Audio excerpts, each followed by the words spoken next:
안녕하세요. 농업인 예성의 변호성 노무사입니다. 오늘은 연차휴가 수당이 퇴직급여의 종류별로 어떻게 반영되는지에 대해서 살펴보는 시간을 갖도록 하겠습니다. 먼저 퇴직급여의 종류가 무엇이 있는지부터 한번 표를 볼게요. 여기 표를 보시면 이 퇴직급여는 크게 보면 퇴직금과 퇴직연금 두 가지로 구분이 되고요. 다시 퇴직연금은 DB형과 DC형으로 구분이 됩니다. 그래서 여기서 DB와 퇴직금은 평균임금을 가지고 계산을 하고요. 그 다음에 확정기여형 DC 같은 경우에는 임금총액의 12분의 1로 계산한다 이렇게 돼 있죠.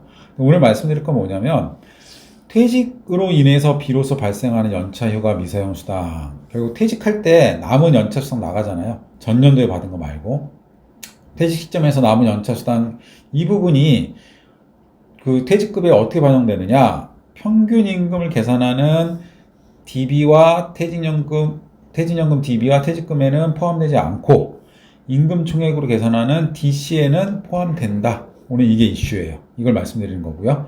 구분해서 한번 말씀드려 볼게요. 첫 번째로 퇴직금과 퇴직연금 DB, 이 평균임금을 쓰는 제도. 이 평균임금을 쓰는 제도는 제가 동그라미 1과 동그라미 2로 한번 구분을 해봤어요. 동그라미 1 같은 경우에는 퇴직하기 전에 이미 발생한 연체가 미사용 수당. 그래서 행정해석에서 이건 평균임금에 포함하래요. 여기 행정해석 번호가 있습니다. 근거는 이거고요. 뭐라고 되어 있냐면 퇴직 전전년도 출근율에 의하여 퇴직 전년도에 발생한 연차휴가 중 미사용한 수당의 12분의 3이다. 말이 되게 어렵죠. 그럼 밑에 사례에서 한번 설명을 드려볼게요. 결국은 퇴직하기 전에 이미 받은 연차 수당은 포함해라 이 뜻이고요. 동그라미 2번, 퇴직으로 인해서 비로소 지급사유가 발생한 연차수당, 퇴직 시점에서 퇴직함으로써 나오는 연차수당, 그거는 미포함이다. 근거는 여기 있습니다. 행정해석 번호 근거로 하시고요. 이 동그라미 1과 동그라미 2의 사례를 한번 볼게요. 예시 2015년 1월 1일 날 입사를 하신 직원이에요. 근데 25년 6월 30일까지 근무 퇴사한대요. 이럴 경우에 동그라미 1번은 어떤 거냐면 24년 1월 1일 날 연차가 부여됐고 그 중에서 미사용한 연차를 25년 1월 1일 날 160만 원을 받았어요. 예를 들어서 24년 1월 1일에 부여된 연차가 18일 있었는데 전년도에 안 쓰고 10일을 안 쓰고 수당을 25년 1월 1일에 받았어요. 이거는 퇴직금 계산, 평균임 계산할 때 포함한다. 12분의 3을 이 뜻이고요. 그 다음에 퇴직으로 인해서 비로소 발생한 연차 수당은 뭐냐면 2번이에요. 25년 1월 1일에 다시 19일이 발생을 했어요. 연차가 25년 1월 1일에. 근데 원래는 12월 31일까지 쓸 수 있고 26년 1월 1일에 수당이 나가는 게 정상적인데 이분이 퇴사를 했잖아요. 25년 7월 1일에 퇴사함으로써 퇴사 시에는 그 미사용 연차 수당이 나가죠. 그래서 19일 중에 15일을 미사용해서 그에 대한 수당 230만 원이 지급이 됐어요. 그럼 이거는 퇴직으로 인해서 비로소 발생한 연차 수당이에요. 이거는 평균임금에 포함하지 않는다라는 거예요.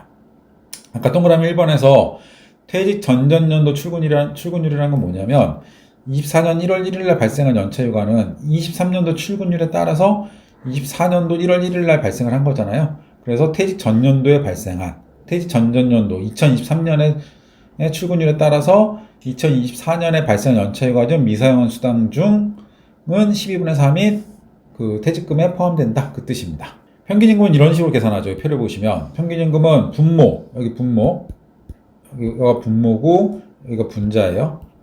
분모는 일수, 3개월간의 총일수. 그래서 뭐 90일, 91일, 92일이 되는 거고요. 분자의 3개월간의 임금 총액인데 여기에 두 가지가 더해집니다. 3개월간의 임금 총액에 동그라미 1번, 직전 상여의 12분의 3, 상여. 정기 상여금의 12분의 3. 그다음 동그라미 2번이 연차휴가 미사용 수당의 12분의 3.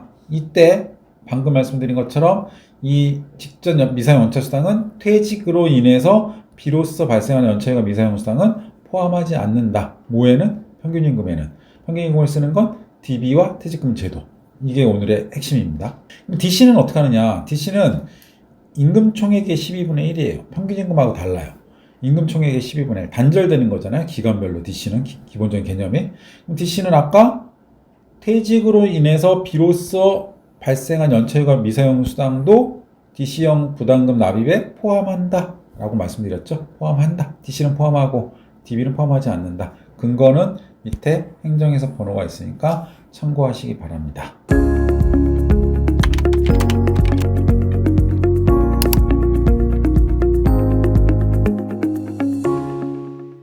이 앞에서 말씀드린 걸 이제 한번 사례를 가지고 말씀드려 볼게요. 사례. 근로자 A가 2015년 1월 1일에 입사를 했고요. 25년 6월 30일까지 근무하고 퇴사했어요. 그럼 퇴사일은 언제죠? 7월 1일이에요. 퇴사는. 마지막 근무일 다음 날입니다. 그래서 3개월 동안에 기본급은 300만원, 직책수당을 30만원씩 받았고요. 직전 1년간 정기상여는 800만원이라고 가정을 해보겠습니다. 그리고 연차휴가 수당은 두 가지가 있습니다. 아까 말씀드린 대로 2024년 1월 1일에 부여된 연차휴가 18일 중 사용하지 못한 10일에 대해서 25년 1월 1일, 결국 퇴직 이전 1년간에 받은 연차수당이 160만원이 있고요. 그 다음에 퇴직으로 인해서 비로소 받은 연차수당, 25년 1월 1일에 부여된 연차 15개 중에서 15개를 사용하지 못하고 퇴사를 7월 1일에 함으로써 230만원을 퇴직으로 인해서 받게 된 수당이 있습니다. 그래서 첫 번째 연차는 전년도에 이미 받은 160만원, 그 다음에 퇴직으로 발생한 230만원 이렇게 있다. 이럴 경우에 먼저 평균임금으로 계산할 때 어떻게 하느냐. 퇴직금과 퇴직연금 DB예요. 기본급에 3개월치, 직책수당에 3개월치, 정기상여에 12분의 3 들어갔어요. 그러면 미사용 수당은 이 분자죠. 지금 평균임금의 분자예요. 분자. 91일이 분모고요. 분자에 연차수당이 12분의 3이 들어가는데 뭐가 들어가느냐? 퇴직 직전 1년간 이미 받은 연차수당, 그리고 160만원에 12분의 3만 들어갑니다. 퇴직으로 인해서 비로소 발생한 230만원의 12분의 3은 들어가지 않는다. 이거고요. 그럼 퇴직연금 DC는 어떻게 되느냐? DC는 임금총액의 12분의 1이 납입분인 거죠. 임금총액의 10분의. 근데 여기서 임금총액은 다 포함이다, 연차수당. 그래서 이미 25년 1월 1일 날 전년도에 미사용한 거에 대해서 받은 160만원의 12분의 1도 포함되고요. 퇴직으로 인해서 비로소 발생한 230만원의 12분의 1도 포함이 돼서 결국 이 두 개를 더한 연차수당의 12분의 1인 32만 5천원이 그 DC형 납입분으로 들어간다. 두 개가 차이가 있다라는 거 말씀드렸습니다. 실무적으로 굉장히 단순하게 보이지만 DB와 DC를 다 경험을 하지 않은 분들은 이게 헷갈릴 수가 있거든요. 그래서 퇴직금과 DB, 평균임금을 쓰는 데서는 퇴직으로 인해서 발생하는 연차수당은 포함하지 않는다. DC는 퇴직으로 인해서 발생하는 연차수당의 12분의 1도 포함된다. 까지 말씀드리고 마무리하겠습니다. 감사합니다.